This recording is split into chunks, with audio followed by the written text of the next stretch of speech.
The Whispering Fairy and the Princess.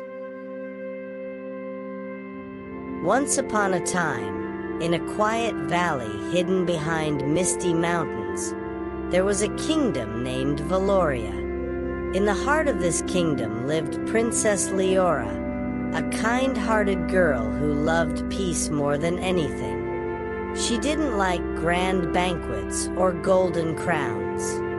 She liked quiet walks in the flower fields, listening to the birds, and helping the old gardener care for the palace trees. But there was one thing Liora loved most of all: a secret garden hidden beyond the palace walls. No one else knew about it, not even the king or queen. The garden could only be reached by walking barefoot through the grass at dawn, when the dew still kissed the earth and the world was silent.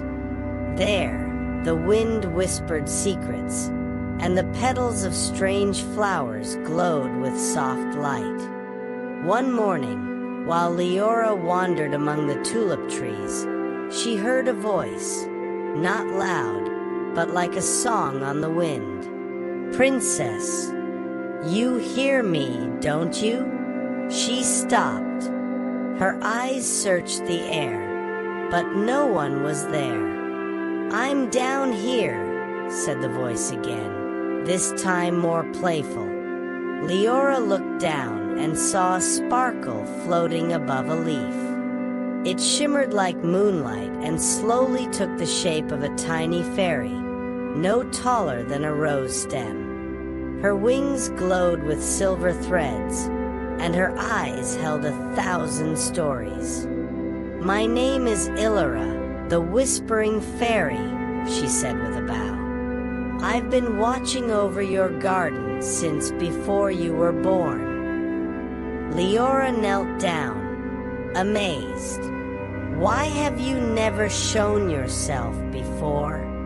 "Because only the one with a quiet heart and a listening soul can see me," said Ilyra, gently landing on Liora's hand.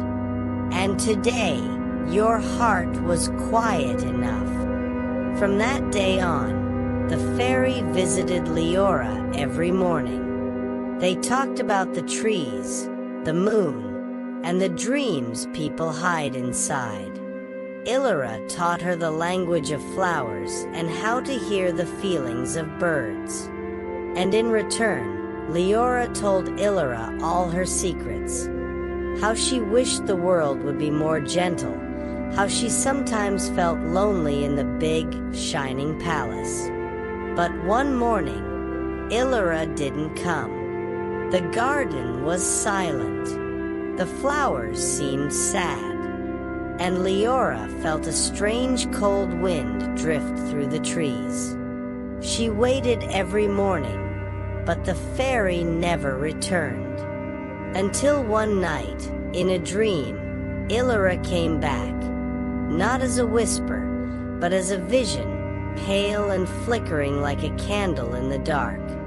"Liora," she said softly, "the balance of the forest is breaking. The shadow of the hollow tree has awakened.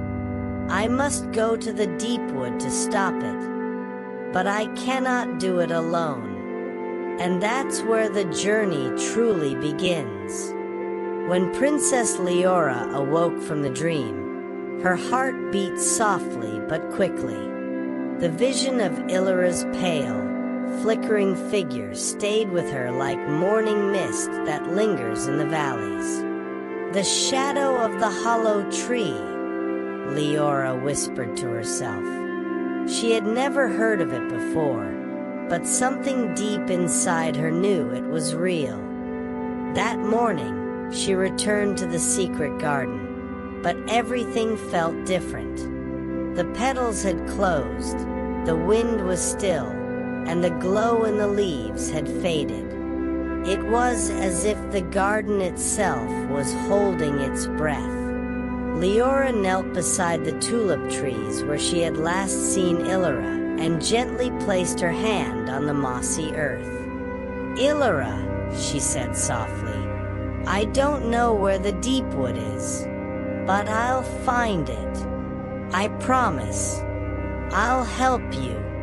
And the moment she made that promise, a single leaf drifted from a branch above.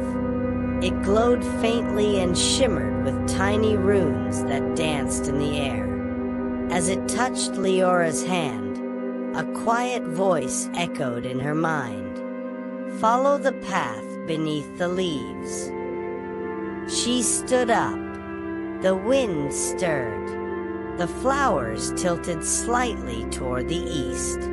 She took it as a sign. With nothing but a small satchel of bread, a canteen of rosewater, and a soft cloak, Liora slipped past the palace gates before sunrise. The guards didn't see her, for the fairy garden's magic still clung to her footsteps, keeping her hidden from the eyes of those who weren't meant to follow. The world outside the castle was wide and green. The trees grew taller the farther she walked, and the sounds of the city faded like a forgotten song. Soon, Liora came to a part of the forest she had never seen. Tall, ancient trees with leaves like feathers and bark that shimmered with silver lines. And then she found it. A narrow trail winding between the roots, almost invisible unless you were truly looking. The path beneath the leaves. She stepped onto it, and as soon as her foot touched the mossy ground, the air shifted. Everything became quieter, as if the forest was listening. Birds watched from the branches.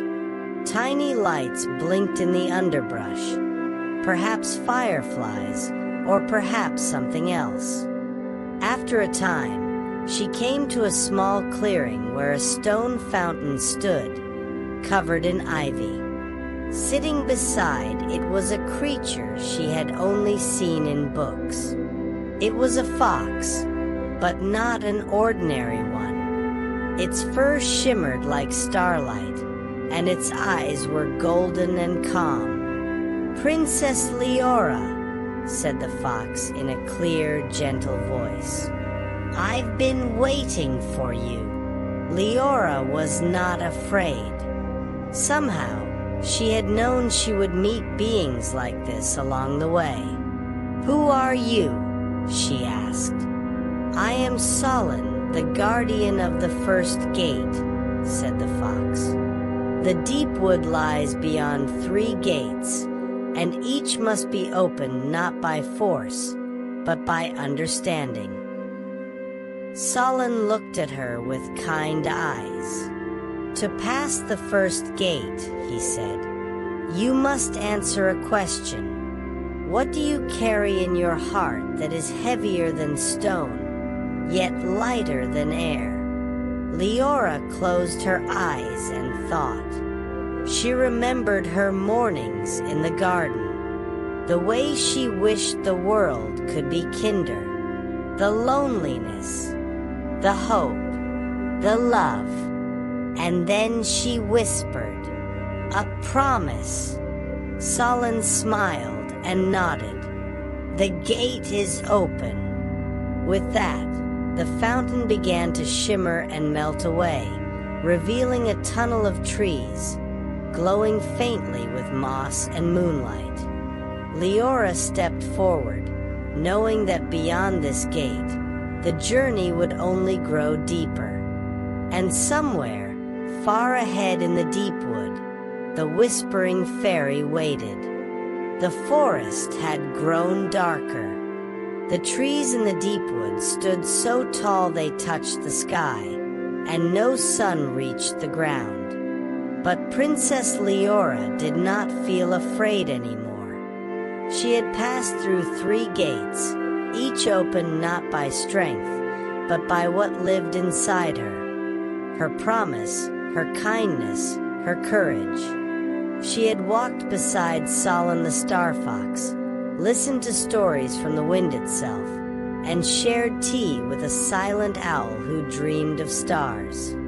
Each moment had taught her something soft and lasting. And now, she stood before the final place, the hollow tree. It was not a tree like the others.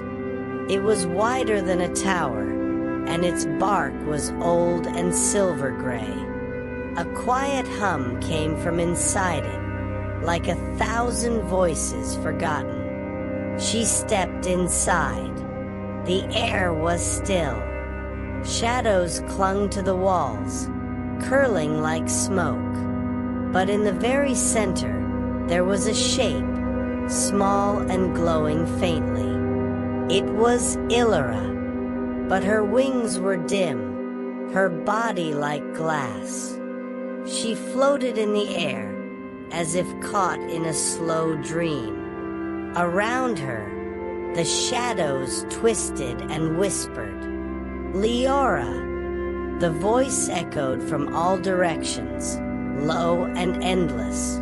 "You've come so far, but there is no light left." Liora stepped closer. Her heart hurt. "I came because I made a promise. Because I believe light never leaves. It only waits." She knelt beside the fairy and gently held her tiny hand. "You are not alone," she whispered. Then she closed her eyes and breathed deeply, the way Ilyra had once taught her to listen to the garden. She let her love rise, her hope, her quiet wish that all things could be gentle again. And slowly, from her chest, a soft light bloomed. It spread like a ripple, golden and warm, filling the hollow tree with peace. The shadows trembled, not with anger, but with stillness. And then, one by one, they faded, like fog at sunrise. Ilyra opened her eyes. "Liora," she said softly.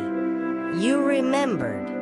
Liora smiled, tears falling. The fairy's wings lit up again, brighter than ever. She rose into the air, spinning gently, her laughter like chimes. "You have saved the Deepwood, and more than that, you have reminded the forest of peace." The great tree began to glow from within. Flowers bloomed on its bark. The hush of the forest lifted, and the light returned to the leaves. Solin the fox appeared beside her again. "The journey is complete. The Deepwood is healed. You may return, or stay as you wish." Liora looked around. She no longer felt the pull of the palace or the weight of loneliness. She had become part of something greater, a quiet guardian of the balance. "I will stay," she said gently.